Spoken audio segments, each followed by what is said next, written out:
Hey, everybody. Welcome back to Childcare Confidential. We are so glad you are here joining us today.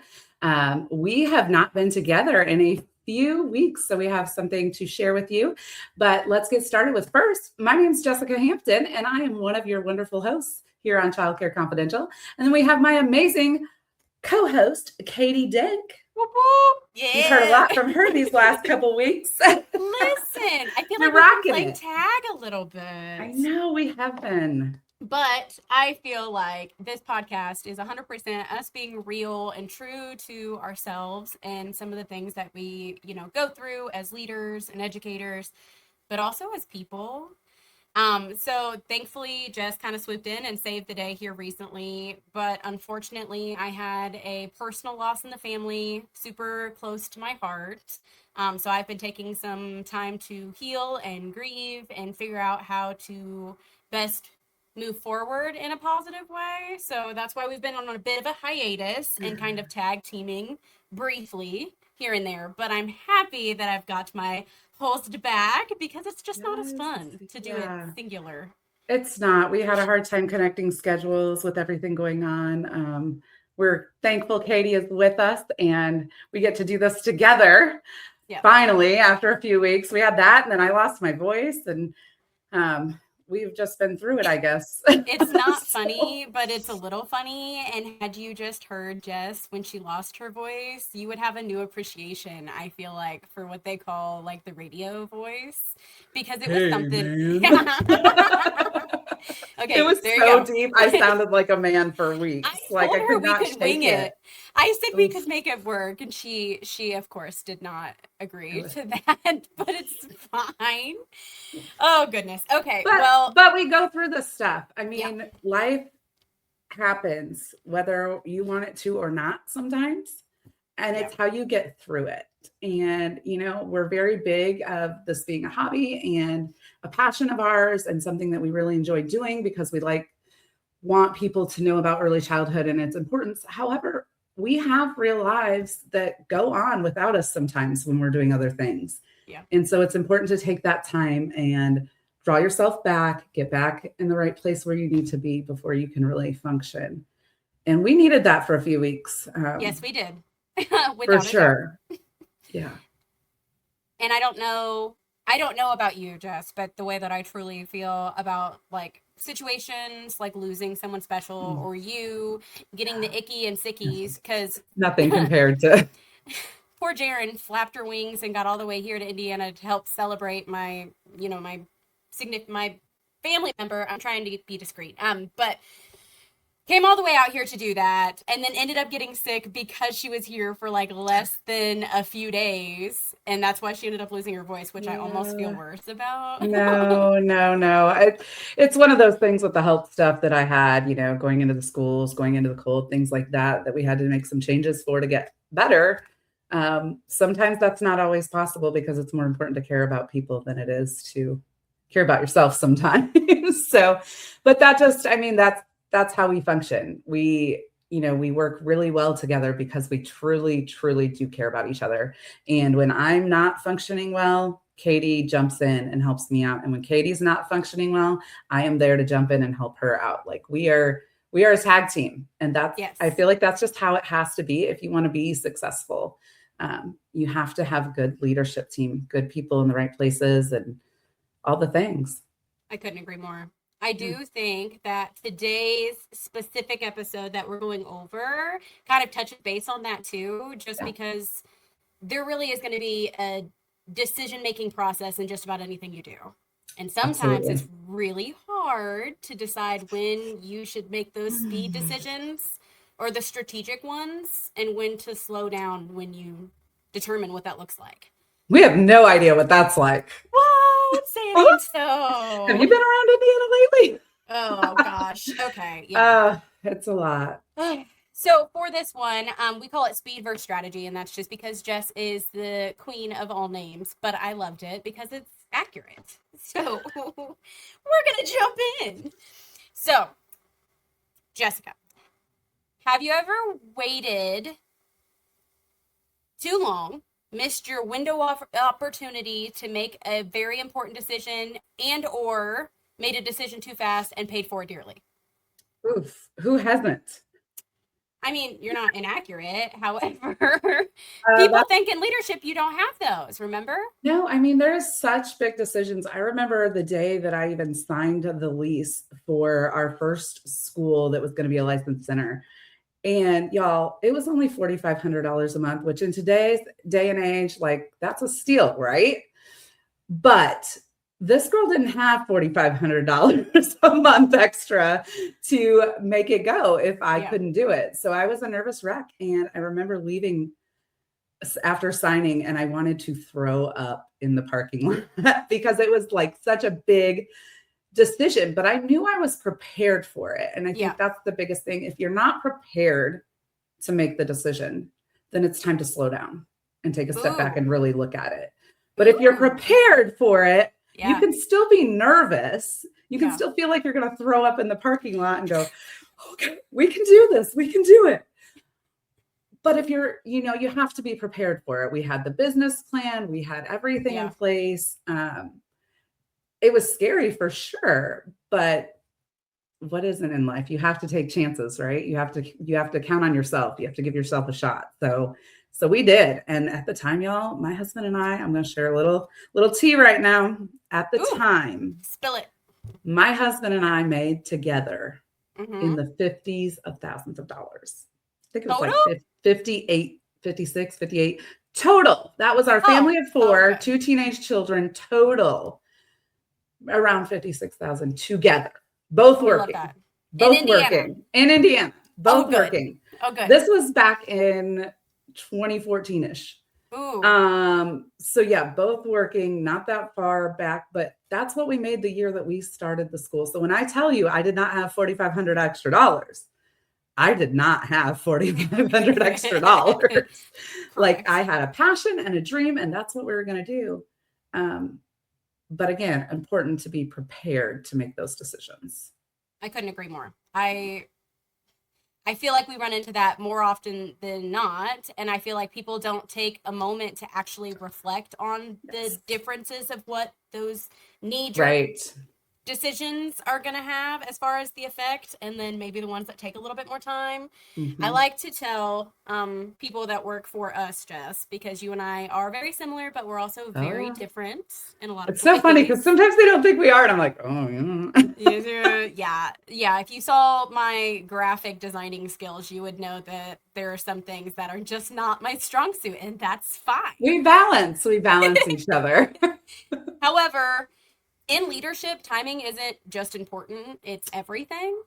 And that's why Jess and I 100% agreed that this topic is relevant, not only in early childhood, but just in leadership as a whole. If you're leading a group of people towards a common goal and you don't all agree that sometimes it's okay to take a moment, it's okay to maybe make those quick decisions if you know that they need to be done, but you got to know when that's supposed to happen. Yeah, you do. And you have to be educated about your decisions. Sometimes I feel like in leadership, we just want to give somebody an answer. And I think it is okay to say, let me get back to you. And so we just had some pressing decisions that we had to make because of Indiana's subsidy cuts. And we had to figure out what we were going to be able to do and things like that. And it was the hardest thing to sit on some of those decisions for weeks. We typically wouldn't have, but we needed to see the whole picture. And we just felt with the revolving, the revolving scenery culture, the changes that were happening. Sorry, I can't think of the word, but the changes that are happening in our state were going so quickly. Everything was so rapid fire and not enough information and lots of miscommunication from the state. And so it was like, let's just sit and wait.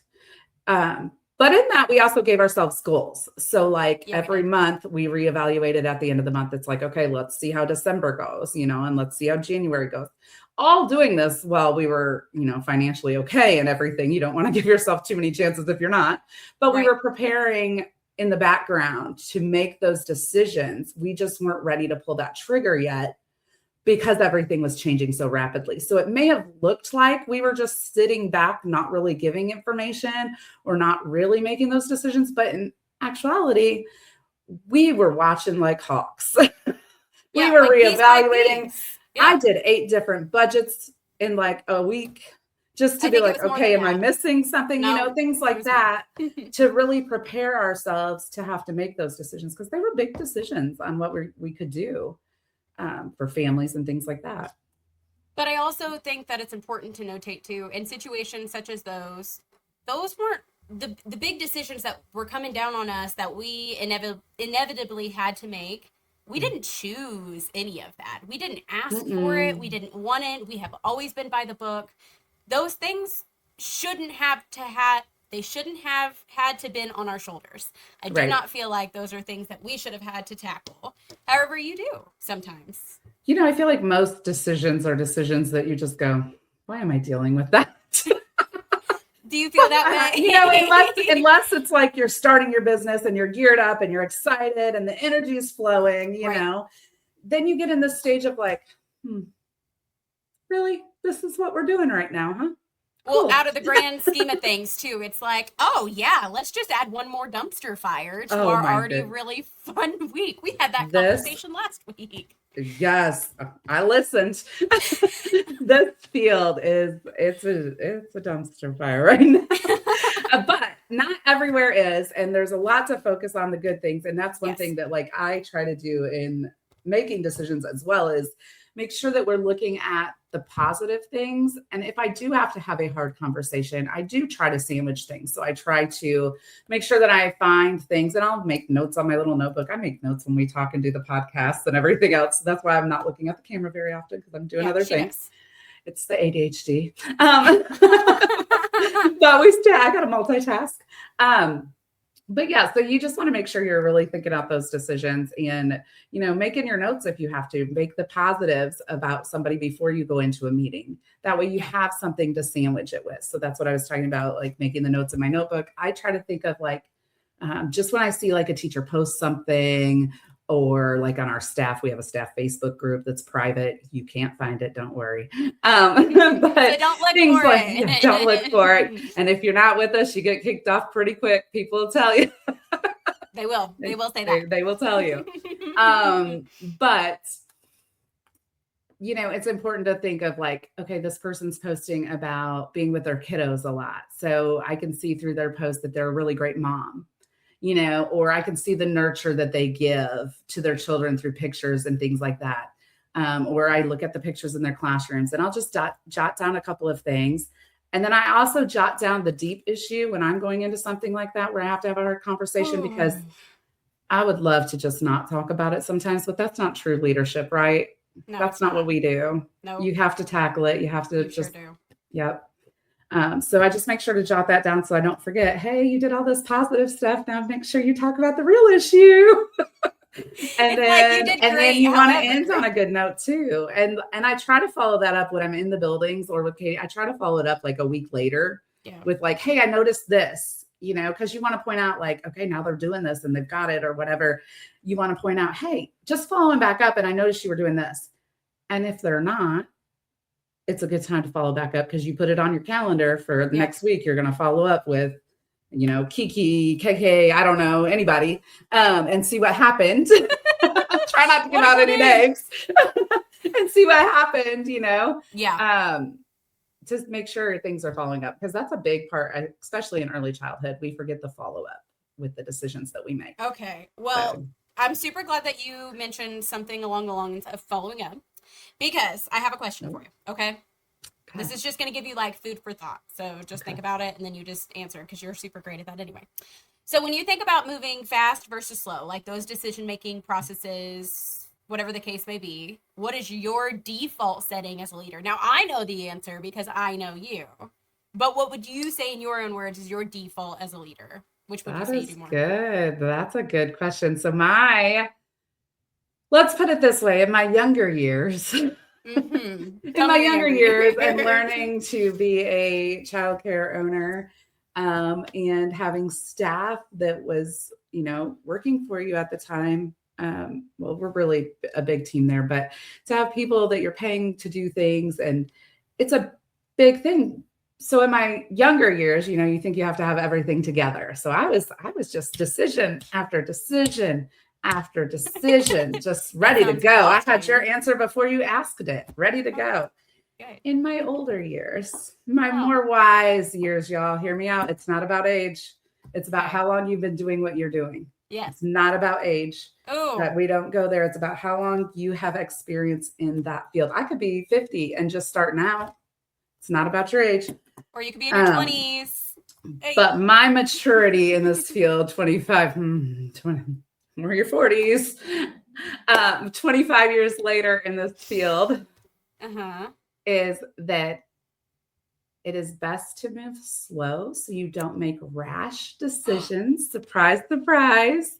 Unless you have to move quickly. Okay. There are situations that if something has happened with a child or at the school, you don't have time to make a slow decision. You've got to act on those skills that you've learned, that parent you need to call, that note you need to put in. Like, you've got to act on those everyday skills if that you've developed along the way. But if you're making decisions about budget or curriculum or cameras or all of those things, most of the time after a sales meeting, I'll tell people, I'll get back to you. Yeah, you do.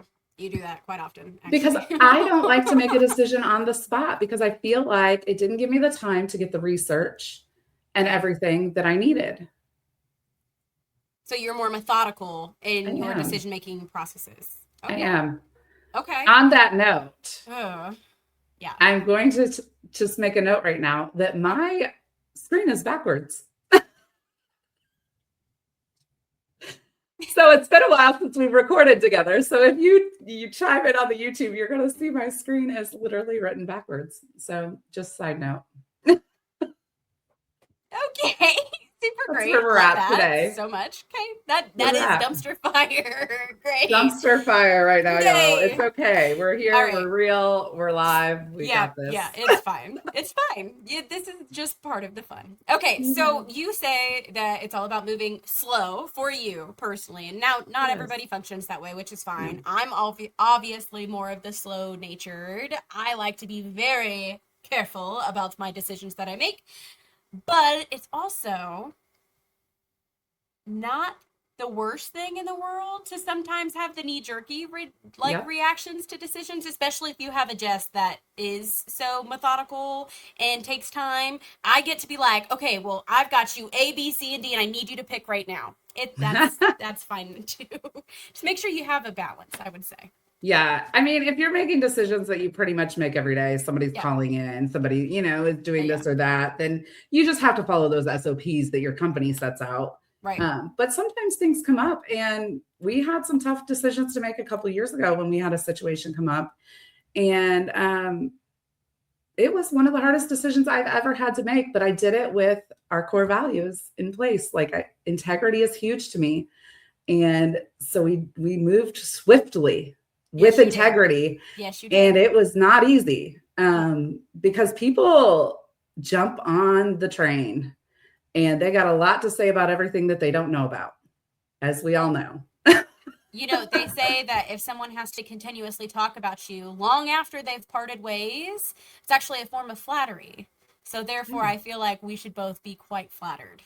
Yes. We have not always had the smoothest staff and the smoothest transitions. And you know what? I've loved almost all of our staff, really. Yeah. Everybody has put a good, they've poured in their time and their investment. Of course, everybody has those few that you're like, I think maybe you would like to go down the road. But most of them, we had a good staff and, but it's hard. It's hard to keep that balance. As we know. Yeah, I don't disagree. Okay, so what are some signs, would you say, Jess, that it's time to move immediately? Like, without a doubt, you're not thinking twice. It's happening. You've already decided in the 2.5 seconds that it came to your attention. What are signs like that, would you say? I think signs like that are mostly safety first, right? So anything that would deal with an emergency, a medical emergency, a child emergency, a behavior emergency, Yeah. Those things that I think you just have to have in your brain. This is my procedure, and this is what I need to do. Those decisions, calling a parent, calling an ambulance, calling, CPR, all of the medical playground injuries, all of those things, that's just rapid fire. You just do it. And that's just instinct, hopefully, for you at this point in your career if you are in leadership. But the longer decisions, the budgeting, the staffing, there's been several times with hiring staff, we've had a couple good candidates and I've said, hey, I'll get back to you. And I'm not going to lie, there's been a couple of good times where we've had not great candidates that have come in pajamas. And I said, hey, there's the door, and didn't even bother, so that would be a rapid decision where I was like, it's not going to change for me. There's no point. Like, you didn't even care to get here. Have a day. So yeah, but we're big on professionalism and things like that. Like ours, so that wouldn't be a good fit for our culture. And I knew it right away. Yeah. So on those instances, rapid decision, like, I don't need to waste my time. I've got things to do. I do think that it's important to notate specifically for our school, and I know all schools function and operate differently. However, culture for us. We're big on culture. Like our pride and like tried and true. We know what we want. We know who's going to fit and who might not be that perfect match. And both of our schools have amazing staff, amazing management. They do. They all jive. They're fantastic. They're amazing. We have a great team. We really do. If you know that we have a culture shift or someone coming in that's just not going to match, like, I bet you, Jess, I don't even think they'd have to talk. I think you would just be able to feel it. You'd be like, like, no, you too. And our amazing directors, like, they are on it. It's just like, we hire for culture at our schools. Yes. I would rather have a less experienced teacher than a teacher with a master's degree that thinks they know everything. I'm just going to say it. Now, if you have a master's degree and you don't think you know everything, we'd love to have you. Come on down. But a lot of our experience has been the teacher that is moldable is better for us and our culture. In another culture, it may be, no matter what the degrees, that's important. That's got to stick, Yeah. It just depends on your school, really. Yeah. We did talk about that in one of our other episodes, is a big difference between private childcare and corporate. I really think that is a true definitive difference because in private, we get to, I don't want to say it like that, but we get to be a little bit more picky. We get to be more, I like to know what I like and I want what I want. And that is, I'm happy that I get to do that in this position because before it really wasn't that option. Yes. So if someone that's listening right now tends to hesitate a little too long, maybe they're slower on making those decisions, or maybe they don't want to make the wrong one, so they're just hesitant, what mindset shift would you give them? They move a little slower typically. Yeah, they hesitate too long. And what I mean by that is, like, they really like this candidate, but they're just, I don't know. I don't want to make that decision because what if it's going to be wrong? And then maybe they don't. Yes, like yes. We've had that with some directors and things before. Yeah. I would say that the biggest thing is, especially if you're looking at hiring, you can't wait that long in this field. You're going to lose them. Yeah, you are. So really, again, you have to be prepared to make that decision going in, typically. Now, if I have one or two good candidates, I'll slow down. But sometimes you just have to make a decision. There could not be a right or wrong in some of them. It's like with our everyday lives. Do I buy this house? Do I sit here? Do I park this car here? Everything has a decision, right? Yes. So which parking spot am I going to take? Well, that's a rapid decision. That's easy. I'm going to take whatever one's available. And for me, it's whatever one's by a cart corral because that's where I want to return it. That would make me so nervous. I would not want to be next to the corral. Girl, I'm not worried about my 2014 Jeep. Don't you worry. I see these owners pulling up in their nice, fancy cars, and I'm like, oh, yeah, well. You're not parking next to the corral, are you? That leaves this is Jeep hair, baby. Okay, fair enough. Okay, great. All right, so within all of this, basically, there's a decision framework that ends up coming to play throughout the end of all decision-making opportunities. So I've got 4 questions for you, Jess, and then you're going to answer them to however you see true, and then we'll go through some examples of like principles that maybe our listeners could like relate to. Okay. Okay. Do you have a mental checklist before you decide on whether you are slower or faster when it comes to making the decision?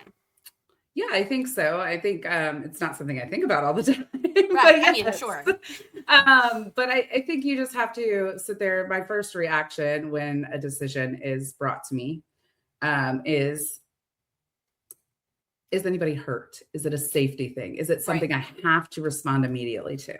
Right.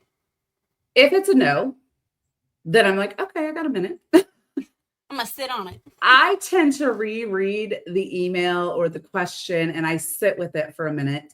So I'll typically do that a second time after I realize, okay, this isn't a rapid decision. Then I'll reread it and go, okay, which lane does this need to go in? Does this need to go in immediate, like pretty immediate?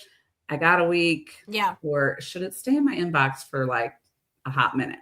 So I kind of like just kind of the degree of what kind of decision I'm making here. Okay. And that's kind of how I sit with it. If it's something that I can say, okay, this is curriculum we've been talking a lot about lately. Yeah. Well, that's next year's problem. I got enough problems this week. That can be next year's problem. You know, not necessarily next year. We'll need it by then, but it can be put off to my next week or the next week if my week is really busy.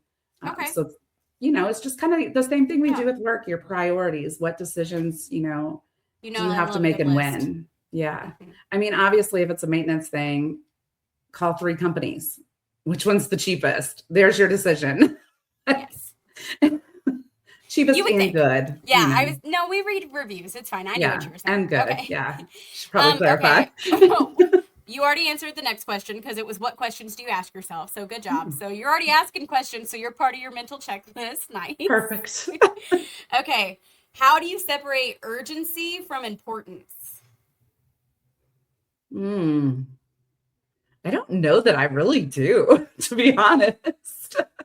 I mean, fair. You are kind of. I like to go with if it's important, it's urgent, but in some cases, like Indiana and the financial stuff that they had going on with subsidies, it was obviously very, very, very important. However, if I made a decision urgently, it was going to be the wrong decision. Yeah. Because there was so much misinformation. And so at that point, it's like the best thing to do right here, even though the decision is important, I have to wait.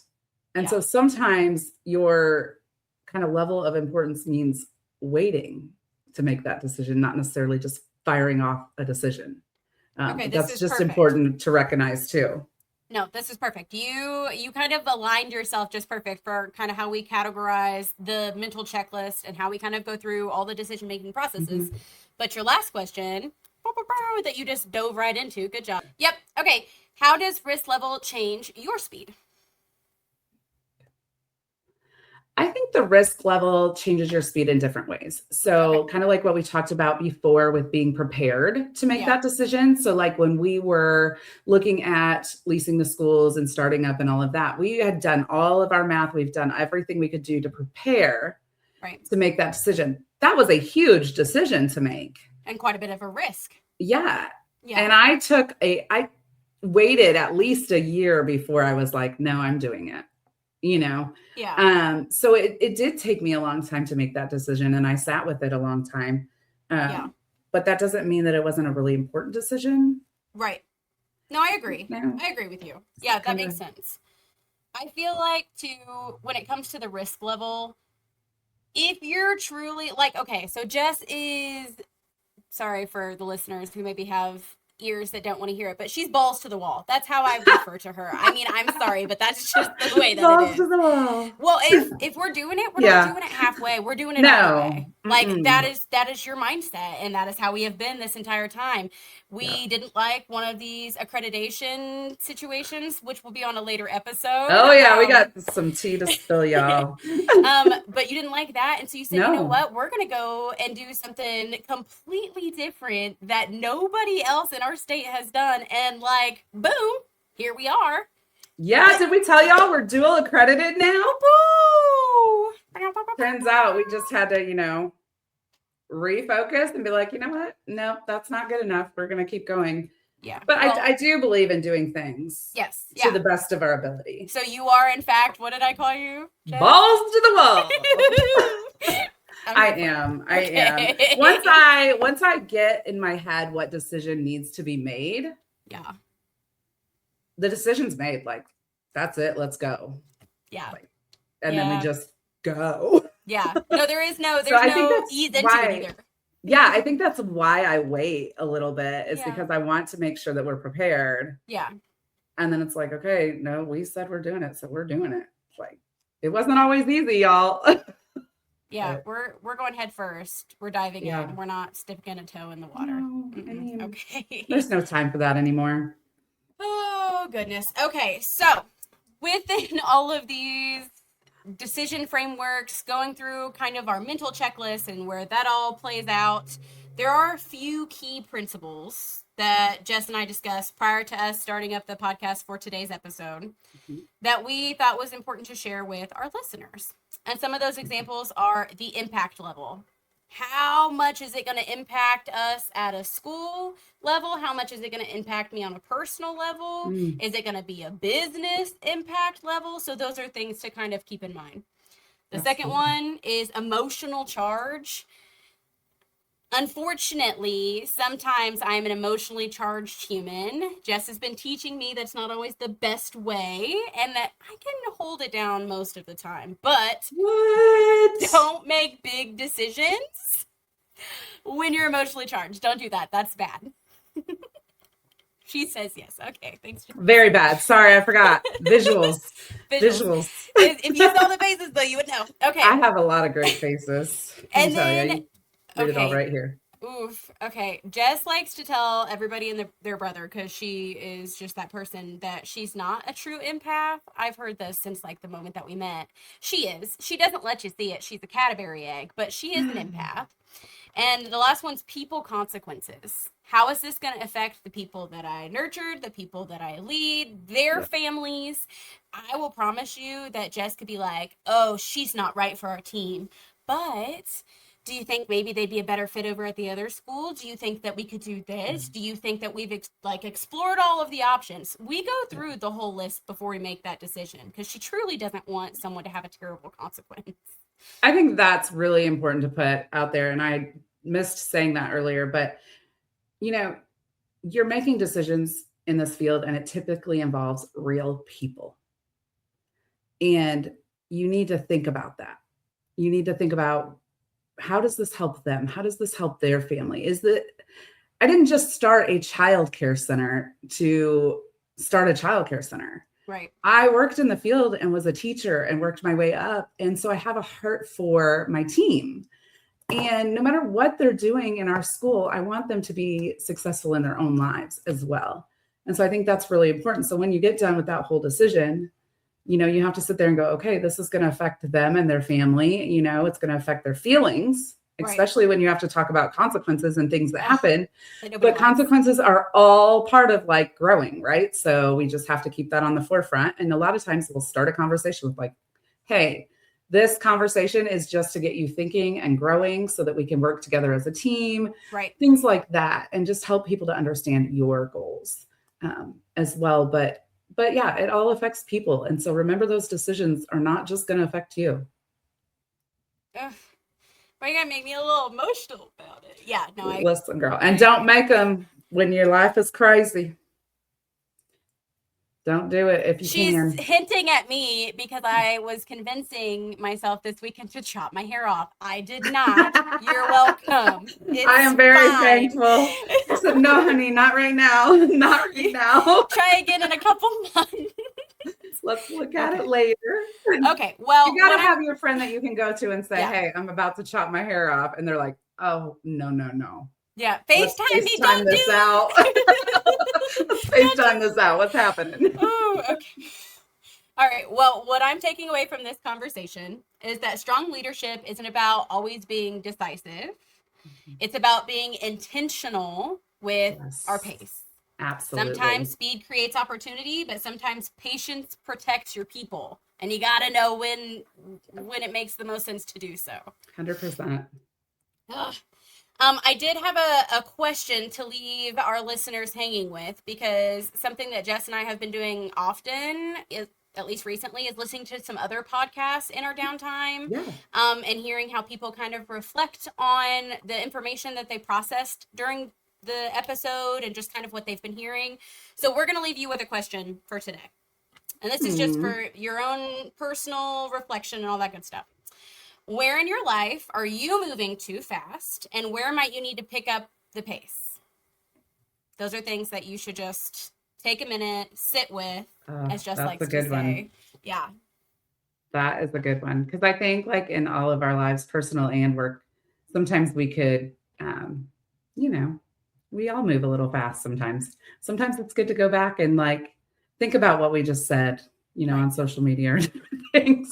You would love if people actually could think about what they think before they post it on the social medias, because it's just getting ridiculous. You'd think. Would love it. We also learned that Katy and I need to be back and doing this together more and more often now that we are getting back to the hang of things. Yes. We enjoy talking about stuff like this just with each other. And so I think it's important to share those teaching moments with everybody. And we love what we do most of the time. No, I do. 99%, I would say. 99.9. Yes. Yeah. Y'all know. But I love it. Well, thank you, everybody. You are rock stars. Katy, this was great. I hope my answers were okay. They were sufficient. I appreciate the sufficient. I appreciate that. Kind of like that haircut you didn't get. It would have been sufficient. Okay, it's fine. But we love you all. We will see you next week. We love doing this. Make sure to watch, subscribe, all the good things. And we will see you soon. All right. Bye for now. Bye.